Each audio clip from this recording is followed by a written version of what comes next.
Roger Wick with DWJ Imports in Kentucky. Wanted to give a testimonial to the DVC. I actually just purchased my second unit. First unit I purchased was a smaller single barrel unit, and I love it. It does everything I want it to do. My only problem is I need to use it more than it can handle, so I had to buy the Big Brother version so that I can basically just increase my output in my imports. One excellent use for this is removal of cosmoline. Any deep grease that melts off like butter. It'll save you a lot of time, solvent, and smell. So buy one. All right, so you just bought a DVC 169 weapons package today at the SHOT Show 2023. What caused you to buy that purchase? Doing gunsmithing, I clean guns every single day, and I lose so much time just cleaning guns, and I don't like doing it, and this is just going to change my world.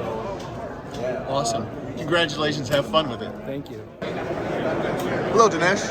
Hi. Congratulations. We hear you just bought a DVC 169. Why'd you buy that today? Well, it's I'm used to using the wet vape, wet steamers for the jewelry business, and I just saw this, and it just is much cleaner looking, and it looks like it has a lot of power, so it caught my eye, and that's why I said let me try it out. Excellent. Congratulations.